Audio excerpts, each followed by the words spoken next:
নমস্কার বন্ধুরা, welcome to cooking with ইচ্ছে। আজ আমি মাত্র এক বাটি ময়দা দিয়ে এমন একটা রেসিপি বানাবো যা আপনি একেবারে বিয়েবাড়িতে খাওয়া নানের মতন স্বাদ পাবেন। আর এই রেসিপিটা বানানোর জন্য আমি কোনো রকম ইস্ট ব্যবহার করব না। একেবারে বাড়িতে বানানো এই রেসিপি স্বাদে অসাধারণ হবে।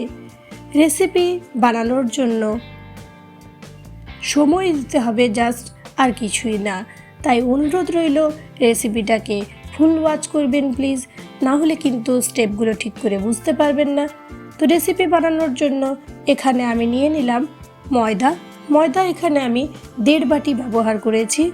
আর ময়দার মধ্যে এখন সামান্য কয়েকটা ইনগ্রিডিয়েন্টস দিয়ে দিচ্ছি বড় চামচের 5 চামচ সাদা তেল। এখানে আপনি চাইলে কিন্তু সাদা তেলের পরিবর্তে গলানো ঘি ব্যবহার করতে পারেন, তবে আমি সাদা তেলটাই ব্যবহার করব। তার সাথে দেব বড় চামচের 4 ভাগের 1 ভাগ অল্প একটু চিনি,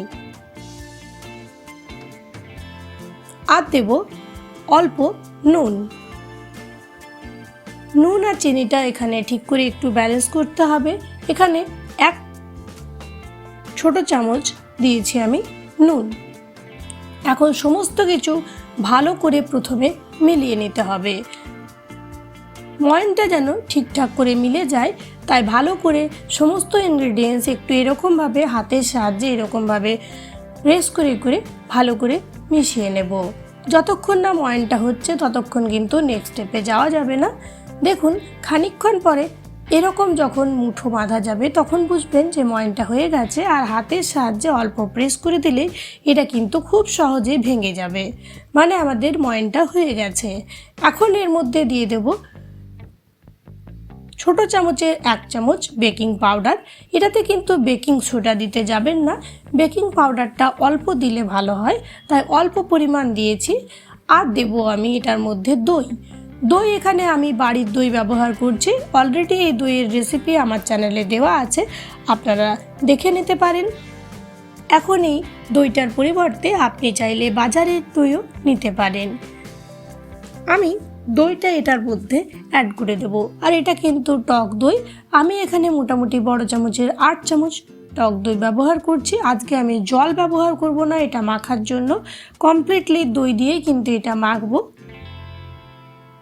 ভালো করে দইটা আমি এরকমভাবে এটাতে মেখে একটা সফট ডো বানিয়ে নেব।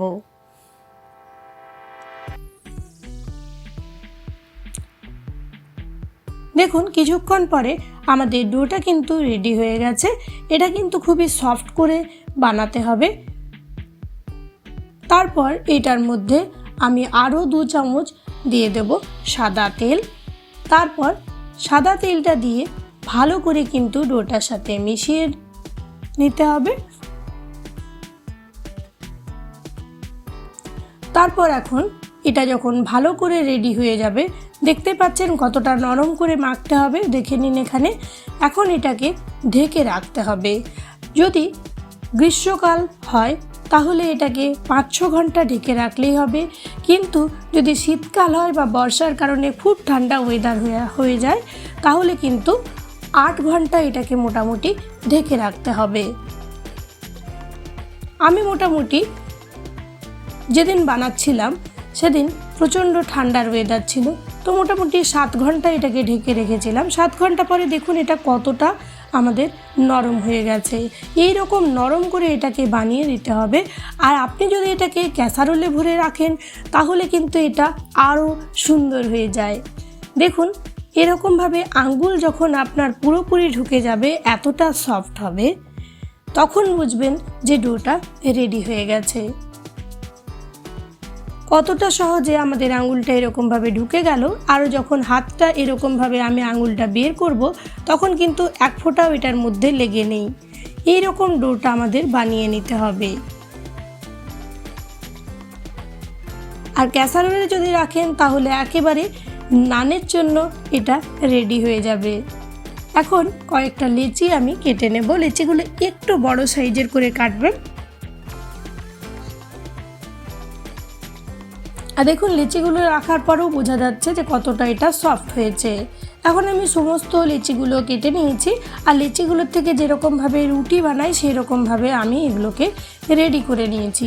এখন আমি বেলুন চাকির মধ্যে অল্প সাদা তেল ভালো করে মাখিয়ে নেব।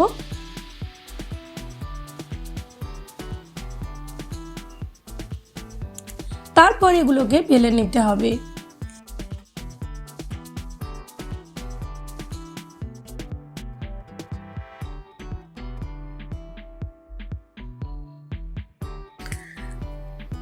আর এটা যে কোনো কেউ বেলে নিতে পারবে। আমি এখানে গোল শেপ দিয়েছি, আপনি যে কোনো শেপে বেলে নিতে পারেন।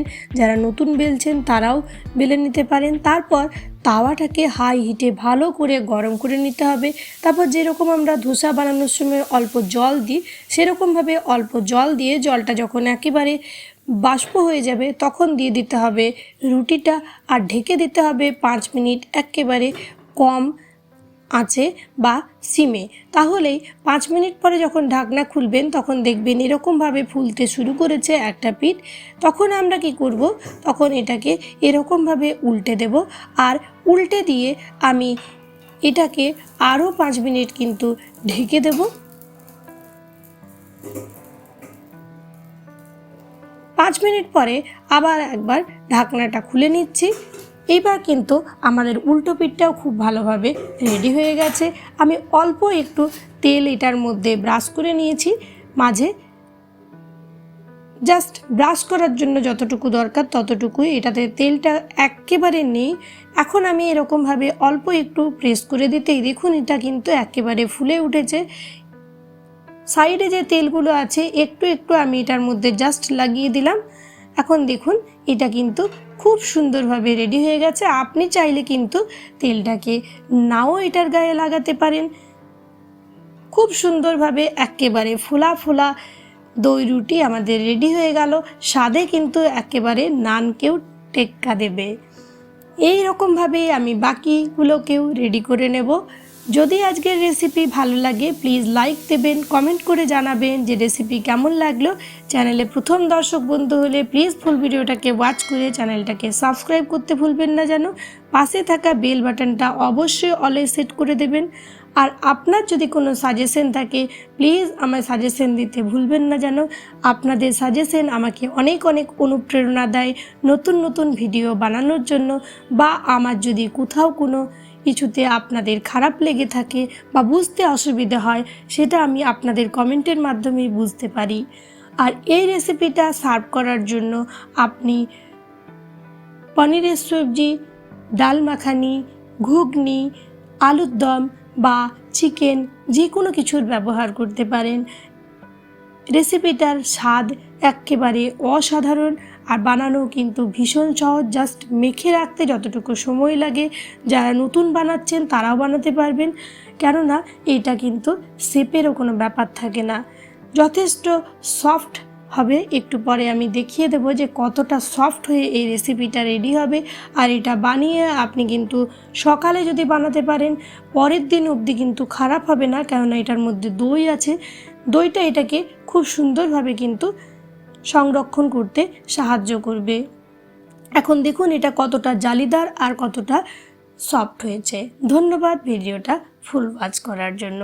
সবাই ভালো থাকবেন, সুস্থ থাকবেন।